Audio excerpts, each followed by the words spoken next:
এই ভিডিওতে আলোচনা করা হয়েছে অস্টিওপোরোসিস কাকে বলে, কেন হয়, তার প্রতিকার কি, এই সকল বিষয় নিয়ে।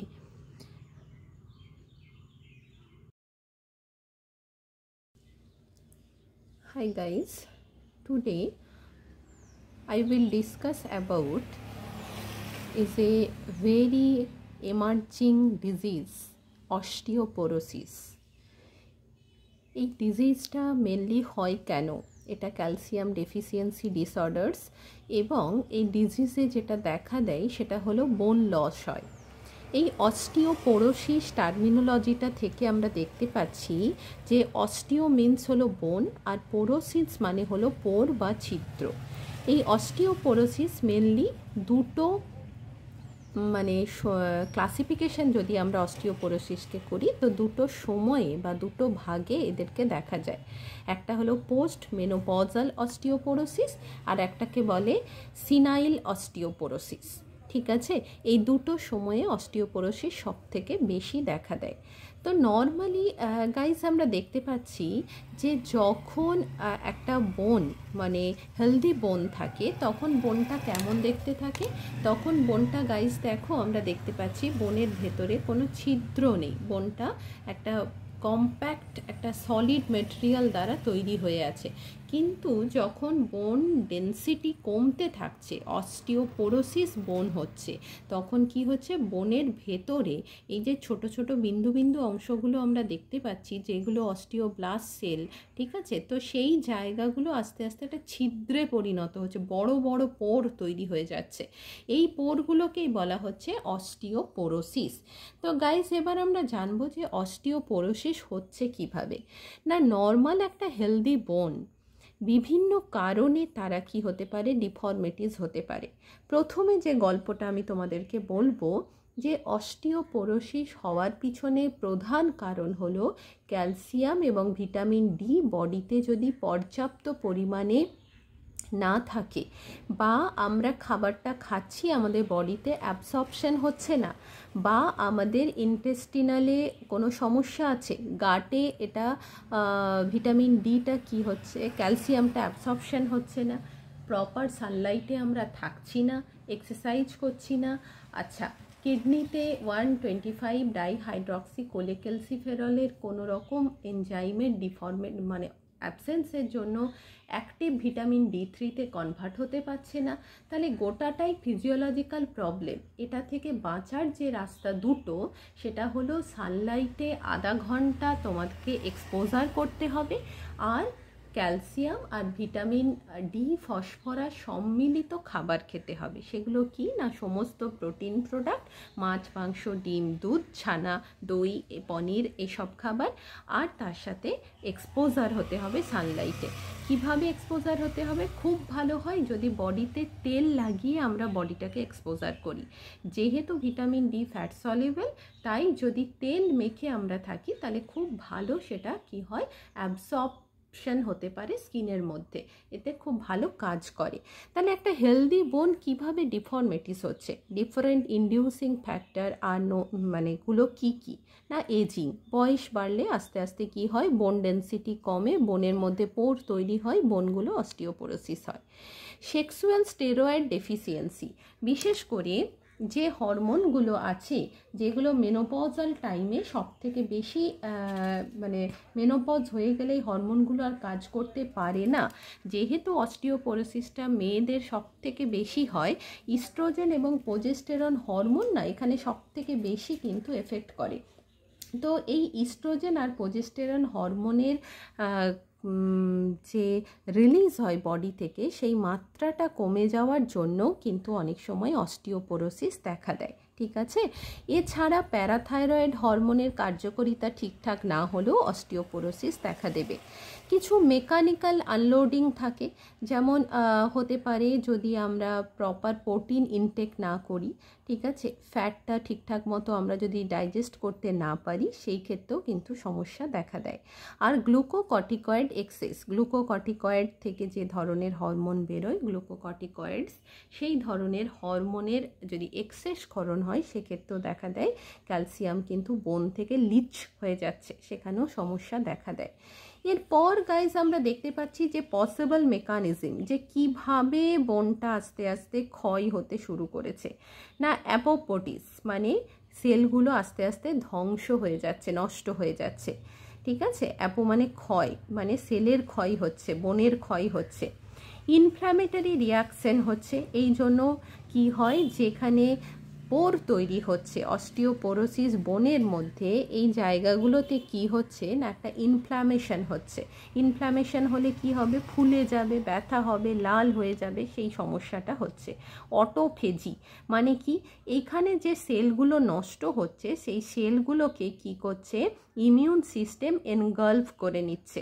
এনগালফ করে কি করছে, তারা কিডনি দিয়ে সেগুলোকে বার করার চেষ্টা করছে। সেগুলো তো বডির কি মানে ওয়েস্ট ম্যাটেরিয়াল হয়ে যাচ্ছে, সেগুলোকে বের করছে। বেশি পরিমাণে কিডনির ওপর চাপ পড়ছে এবং কিডনি না প্রপার ফাংশনিংটাও অনেক সময় ঠিকঠাক করতে পারছে না। ঠিক আছে, নন কোডিং আরএনএ আমরা জানি যে জিনগত সমস্যা থাকলেও এই ধরনের সমস্যাগুলো আসতে থাকে, জেনেটিক এগুলো একটা ফ্যাক্টর হিসাবে কিন্তু কাজ করে। আর ডিএনএ মিথিলেশন যদি এই ধরনের সমস্যা দেখা দেয় তাহলেও কিন্তু অস্টিওপোরোসিস বোন হওয়ার টেন্ডেন্সি কিন্তু দেখা যায়। এবার গাইজ আমরা দেখতে পাচ্ছি যদি এই মেকানিজমগুলো হতে থাকে, বোন কিন্তু ক্ষয় হচ্ছে, তার ফলে কি হচ্ছে যে অস্টিওব্লাস্ট মানে কি, নতুন সেল ফরমেশন হওয়া, ফরমেশন অফ দ্য নিউ বোন, সেটার মাত্রা আস্তে আস্তে কমছে। এর ফলে কি হচ্ছে, অস্টিওসাইট মানে কি, যে বোনগুলো ফরমেশন হচ্ছে সেগুলো যাতে কি হয় মানে গ্রোথে বাড়তে থাকে, সেই জায়গাটাও ডিক্রিজ হচ্ছে। তার ফলে কি হচ্ছে, অস্টিওক্লাস্ট হচ্ছে। অস্টিওক্লাস্ট মানে কি, বোনগুলো খুব দ্রুত ব্রেকডাউন হয়ে যাচ্ছে।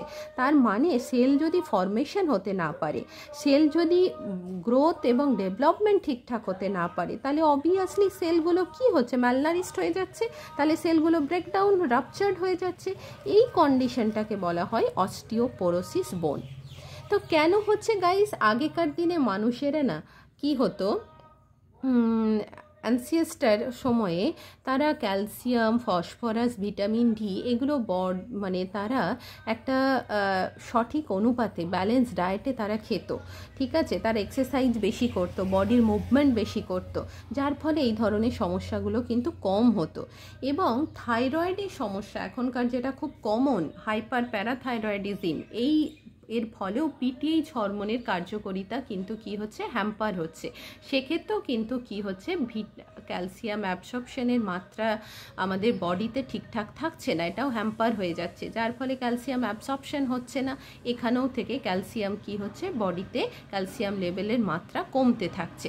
তাহলে গাইজ আমরা একে প্রিভেনশন করব কি করে, না প্রথমেই ফ্লুরাইড কি হয়, যদি আমরা কোনো ফ্লুরাইড জাতীয় মেডিসিন বা ফ্লুরাইড জাতীয় খাবার, কোন যেসব খাবারে ফ্লুরাইড আছে সেই খাবারগুলো কি করে, অস্টিওব্লাস্ট মানে নিউ বোন ফরমেশনে হেল্প করে। ইস্ট্রোজেন কি করে না, হিপ ফ্র্যাকচার, বিশেষ করে মেয়েদের ক্ষেত্রে পড়ে গেলেই এই যে হাত পা চিড় ধরে যাওয়া, ভেঙে যাওয়া, এগুলো হয়।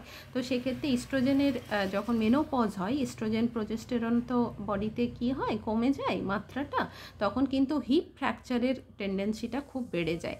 আর ক্যালসিটোনিন, এরা কি হয়, পোস্ট মেনোপজাল ওমেনের ক্ষেত্রে বোন লসের পরিমাণ খুব বেড়ে যায়, কারণ এই ক্যালসিটোনিন অ্যাক্টিভ ভিটামিন D3 পরিমাণ বডিতে কমতে থাকে। তাহলে গাইজ আমরা কি করব, এইসব মানুষকে বাঁচাতে গেলে আমরা কি করব না, অস্টিওপোরোসিসের হাত থেকে যদি আমরা বাঁচাতে চাই, তাহলে গাইজ আমাদের যেটা করতে হবে, যে ট্রিটমেন্ট আমাদের নিতে হবে, ডায়েটকে মেনলি ফোকাস করতে হবে। ঠিক আছে, যদি আমরা ডায়েটের ওপর নিজেদেরকে কনসেন্ট্রেট করতে পারি, তাহলে কিন্তু অনেকটা আমরা কিওর থাকবো, কোনো রকম আমাদের স্টেরয়েড মেডিসিনের ওপর আমাদের নির্ভরশীল হতে হবে না। বিশেষ করে গাইজ তোমাদের একটা বলি, যে ফ্লুরাইডের একটু কথা বলি, যে ফ্লুরাইড অ্যাকচুয়ালি কি করে না। ফ্লুরাইড আমরা বলেছি যে অস্টিওব্লাস্ট নিউ বোন ফরমেশনে হেল্প করে, তার সাথে কি করে না, it helps abnormal and may grow weaker rather than the strength of the tissue, বলেছে উইক সেলগুলোকে স্ট্রেংথ প্রদান করে। Fluoride also improves calcium balance and decreasing urinary calcium excretion, বডিতে একটা মেনটেন্যান্স রাখে। And sodium fluoride in doses 40 থেকে 100 mg per day যদি আমরা reduces করে বোন পেন, এটা যদি আমরা নিতে থাকি তাহলে বোন পেন এটা রিডিউস করে। ইনক্রিজ বোন মিনারেল কন্টেন্ট, বোনের মধ্যে মিনারেল কন্টেন্টের পরিমাণটাকে বাড়ায়। ডিক্রিজ ফ্র্যাকচার, ফ্র্যাকচারকে ডিক্রিজ করে। The serum fluoride level should be monitor, the serum fluoride level এইভাবে মনিটর হয়, যার ফলে অস্টিওব্লাস্ট সেলগুলো সুন্দর ফরমেশন হতে থাকে। আচ্ছা গাইজ, এবার আমরা চলে আসি যে যদি আমরা ইস্ট্রোজেন হরমোনটা নিই, আমরা বলেছি হিপ ফ্র্যাকচারের প্রবণতা কমবে, তাহলে ইস্ট্রোজেন কিভাবে কাজ করছে না, ইস্ট্রোজেন মেনলি ডিউরিং মেনোপজ টাইমে adequate nutrition and if necessary, যখন প্রয়োজন হয় ডাক্তারের পরামর্শ মতো এটাকে কি করা হয়, বডিতে ইনজেক্ট করা হয়। ইস্ট্রোজেন মেনলি কি করে না, ইস্ট্রোজেন আমাদের এই ফ্র্যাকচার অফ বোনের হাত থেকে বাঁচায়। ঠিক আছে, মানে এই যে ইস্ট্রোজেন, এই ইস্ট্রোজেন অ্যাকচুয়ালি এই যে ইস্ট্রাডায়োল কজেস বোন লস, ঠিক আছে, বোন লসের হাত থেকে বাঁচায়। বাট বোন gain ochre with 25 microgram per day, যদি 25 মাইক্রোগ্রাম পার ডে ইস্ট্রাডায়োল আমরা ডায়েটে নিতে পারি তাহলে কি হবে, আমরা বোন ফ্র্যাকচারের হাত থেকে বাঁচবো। Cycling and other exercise delay post menopausal osteoporosis by increasing bone density, যদি আমরা সাইক্লিং করি, এক্সারসাইজ করি, তাহলে কিন্তু এই পোস্ট মেনোপজাল অস্টিওপোরোসিসটা অনেকটা ডিলে হয়। ঠিক আছে, সেক্ষেত্রে বোন ডেন্সিটিটা কি হয়, আমাদের বাড়তে থাকে, বোন ডেন্সিটিটা কমবে না। বোন ডেন্সিটি যদি ভালো থাকে, ক্যালসিয়াম সেখানে ভালো করে জমে থাকবে, তাহলে বোনটা সলিড থাকবে, কোনো পোড় হবে না, কোনো ব্যথা হবে না। আর কি হয় গাইস, ক্যালসিটোনিন, বলেছি এটা কখন হয় না, পোস্ট মেনোপজাল ওমেনের বোন লসটা সব থেকে বেশি হয়। কেন হচ্ছে না, যদি salmon, human EEL and porcine calcitonin preparation are available. Generally salmon calcitonin is used. Salmon এরা কারা না, এরা সবাই সামুদ্রিক এক ধরনের খাবার।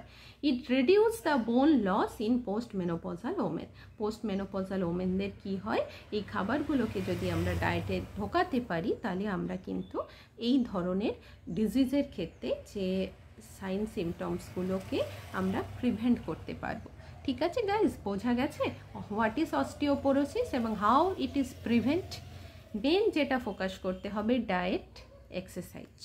ঠিক আছে, তাহলে গাইজ আশা করি অস্টিওপোরোসিস সম্পর্কে তোমাদের আইডিয়াটা ক্লিয়ার হয়েছে, তোমরা বুঝতেও পেরেছো। এবার আমরা জানবো যে এক্সেস হাইপার ক্যালসিমিয়া, যদি আমরা এক্সেস ক্যালসিয়াম খেয়ে নিই তাহলে আমাদের কি সমস্যা হবে। যদি ক্যালসিয়াম আমরা রিকোয়ারমেন্টের থেকে বেশি ইনটেক করি তাহলে তাকে বলে হাইপার ক্যালসিমিয়া। এটাও কিন্তু একটা এমন একটা স্টেট যে স্টেটটা বডি কিন্তু ইমব্যালেন্সড হয়ে যায়। তাহলে তখন কি হবে না, hyper activity of the parathyroid gland, parathyroid গ্ল্যান্ডের হাইপার অ্যাক্টিভিটি দেখা দেবে, বেশি করে PTH হরমোন বেরোবে। তাহলে কি হবে, PTH হরমোন যদি বেশি বেরোয় আচ্ছা, আর কি হয় না, বোন ডিস্ট্রাকশন হতে থাকে। যদি বেশি ক্যালসিয়াম খাই তখনও কিন্তু বোন ডিস্ট্রাকশন হয়ে যাবে। হাইপার ভিটামিনোসিস, যদি ভিটামিনের মাত্রা মানে এটাকে বাড়িয়ে দেয়, ঠিক আছে, এক্সেস ক্যালসিয়াম যদি খাই হাইপার ভিটামিনোসিস হবে, ভমিটিং, নশিয়া এই ধরনের সমস্যা দেখা দেবে। মিল্ক অ্যালকালি সিনড্রোম এই সমস্যাটাও দেখা দেয়। ঠিক আছে, সার্কোইডোসিস এই ধরনের সমস্যাটাও দেখা দেয়। আর thiazide diuretics and immobilisation causes hypercalcaemia এই সমস্যাটাও দেখা দিতে থাকে। তাহলে আমরা দেখতে পাচ্ছি যে যখন আমরা hyper activity of the parathyroid গ্ল্যান্ডের ঘটছে তখন কি ধরনের সমস্যা দেখা দিচ্ছে না, তখন যে সমস্যাটা হচ্ছে তখন আমরা দেখছি যে হাইপার কথার মানে হলো কি বেশি হয়ে যাওয়া, তাই তো।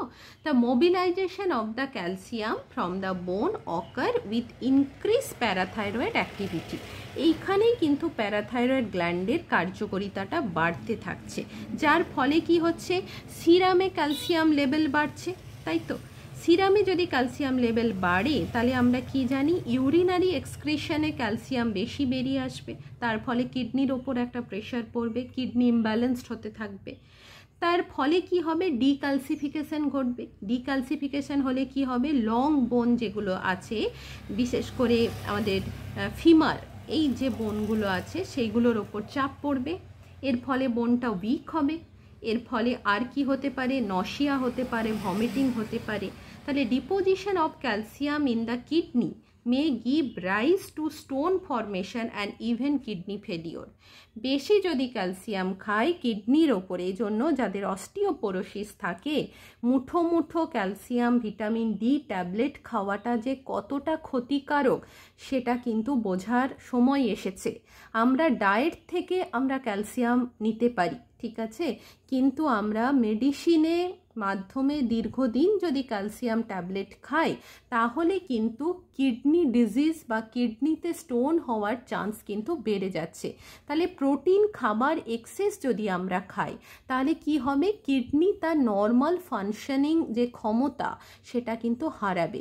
কারণ জিএফআর রেটটা যদি ঠিকঠাক মতো না হয়, গ্লোমেরুলাস ফিল্ট্রেশন রেট একটা তো নির্দিষ্ট রেট আছে, তো সেই রেটটার ওপরে গিয়ে কিডনি যখনই কাজ করবে কিডনির ওপর প্রেশারাইজড হবে। এর ফলে কিডনি সেলগুলো কি হবে, ড্যামেজড হতে শুরু করবে।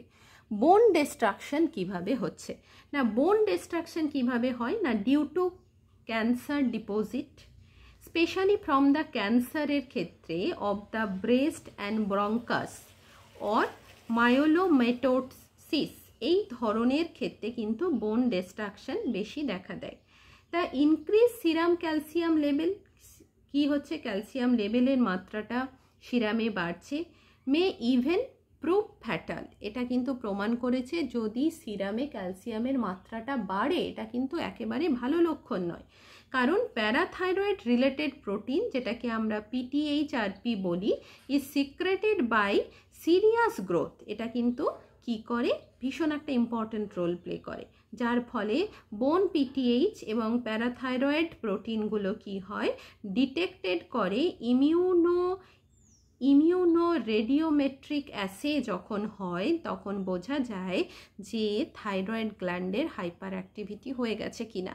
সেখান থেকে ওই গ্ল্যান্ডে হাত দিলে ডক্টররা বুঝতে পারে, ঠিক আছে, তখনও বোঝা যায় যে আমি তো প্রোটিন কম খাচ্ছি, তাতেও আমার বডিতে কেন প্রোটিনের লেভেল বেড়ে যাচ্ছে, এটা কিন্তু প্যারাথাইরয়েড হরমোনের কারণে হয়ে থাকে।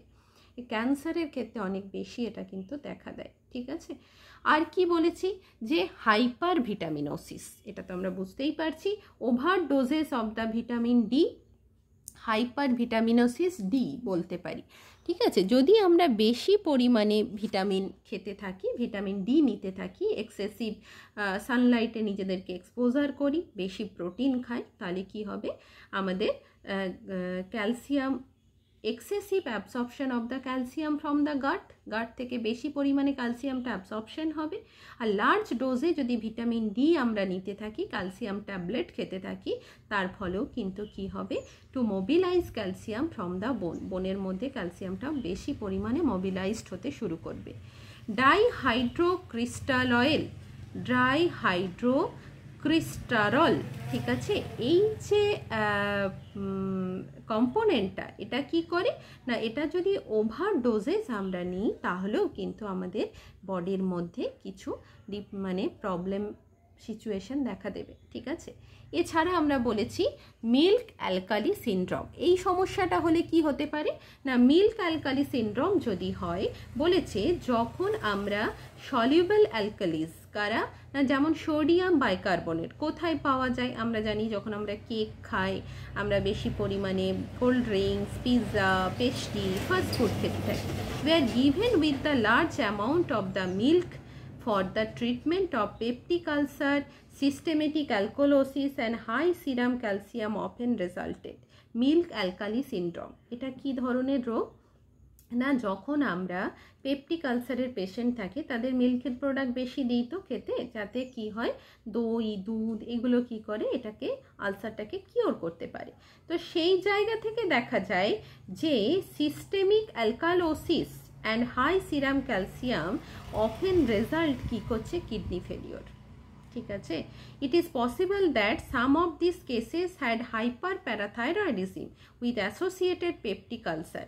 Increase vitamin D intake in milk may also have contributed. বলেছে ভিটামিন ডি আর হাইপার প্যারাথাইরয়েডিজম এদের দুজনের কারণেই কিন্তু মিল্ক অ্যালকালি সিনড্রোমটা দেখা দেয়। ওকে, আর কি আছে? সার্কোডোসিস। সার্কোইডোসিস এটা কি? এটা থেকে আমরা বুঝতে পারছি 125 ডাইহাইড্রক্সি ভিটামিন ডি, যাকে আমরা বলি calcitriol, is form by the, কোথায় হয় না, অ্যালভিওলার ম্যাক্রোফেজ। ঠিক আছে, এখানে ফর্ম হয় as well as by the sarcoid lymph নোডে। দিস ইনক্রিজ ক্যালসিয়াম অ্যাবসর্পশন, এরাও কিন্তু ক্যালসিয়াম অ্যাবসর্পশনের পরিমাণটাকে বাড়িয়ে দেয়। আর কোথায় হয় না, আর বলেছে হাইপার ক্যালসিমিয়া, যদি ফ্যামিলিয়ার এরকম কোনো ট্রেন্ড থাকে, যে যেমন ধরো যদি হাই সিরাম ক্যালসিয়াম বডিতে বা ইউরিনারি ক্যালসিয়াম এক্সক্রিশনটা ঠিকঠাক মতো না হয়, তখনও কিন্তু হাইপার প্যারাথাইরয়েডিজম থেকে এই ধরনের সমস্যা দেখা দেয় এবং কারো জেনেটিক টেন্ডেন্সি থেকে এই সমস্যাটা হতে পারে। আর কি হয় না, thiazide diuretics and immobilisation cause hyper calcaemia.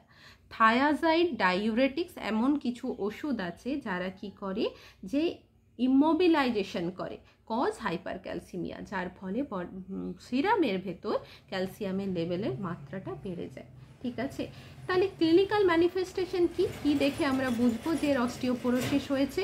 না, আমরা ফার্স্টেই বুঝবো যে যে ধরনের পেশেন্টের এই সমস্যাগুলো থাকে বা ক্যালসিয়াম বেশি তারা খেয়ে ফেলেছে, ঠিক আছে, তাদের ক্ষেত্রে যে সমস্যাগুলো হয় হাইপার ক্যালসিমিয়ার ফলে, সেগুলো হলো প্রথমেই হয় কনস্টিপেশন। গাইজ, তাহলে আমরা বুঝতে পারছি যদি আমরা ক্যালসিয়াম বেশি খাই তাহলে আমাদের কি ধরনের সমস্যা হবে? বলো কি ধরনের সমস্যা হতে পারে? না, আমরা বলেছি কনস্টিপেশন।